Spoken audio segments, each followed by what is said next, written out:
అక్రమంగా ఆక్రమించుకుంటాం, కానీ కోర్టు ఆదేశాలు ఇచ్చినా మా ఆక్రమణలను తీయనివ్వం, వస్తే పోలీసులనైనా కొడతాం. ఒకప్పుడు ఢిల్లీలో అల్లర్లకు కారణమైంది అదే కారణం, ఇప్పుడు మళ్ళీ అదే జరిగింది. టర్క్మన్ గేటు దగ్గర ఫైజ్ ఏ ఇలాహి మసీదు సమీపంలో ఉన్నటువంటి ప్రభుత్వ స్థలాల్ని ఆక్రమించుకుని అక్రమ నిర్మాణాలు చేశారు. దాని మీద గతంలోనే నోటీసులు ఇస్తే వాళ్ళు హైకోర్టుకు కూడా వెళ్ళారు.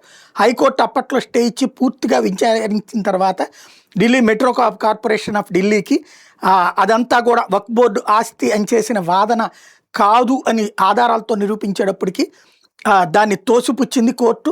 సరైన పత్రాలు ఏమీ లేకుండా నాటకాలు ఆడుతున్నారని తేల్చి అది కూల్చేయమని, స్వాధీనం చేసుకోమని ప్రభుత్వానికి ఆదేశించింది. 17 బుల్డోజర్లతో ఆపరేషన్కి వస్తే, అర్ధరాత్రి పూట పని చేయడానికి వస్తే బ్యారికేడ్లు తీసేసి రాళ్ల దాడి చేశారు పోలీసుల మీద. టియర్ గ్యాస్ షెల్స్ వినియోగించాల్సి వచ్చింది. పరిసరాల రోడ్లన్నీ సీల్ చేయాల్సి వచ్చింది. ఢిల్లీ ట్రాఫిక్ పోలీసులు ట్రాఫిక్ డైవర్షన్ జారీ చేయాల్సి వచ్చింది. ఫైనల్గా డిమాలిషన్ సమయంలో పోలీసుల మీద రాళ్లు రావడంతో 15 మంది పోలీసులు గాయపడ్డారు. 10 మంది ఎవరైతే ఇట్లా రెచ్చగొట్టినటువంటి వాళ్ళని అరెస్ట్ చేశారు. కొంతమంది అల్లరి మొక్కలు రాళ్ల దాడికి పాల్పడ్డారు. పరిమితమైనటువంటి నియంత్రణ చర్యలతో పరిస్థితిని అదుపులో తెచ్చామని చెప్పి ప్రకటించారు. అసలు ఇక్కడ ఆక్రమించుకోవడం ఏంటి, పైగా పోలీసుల మీద దాడి చేయడం ఏంటి అన్నదే అర్థం కాదు.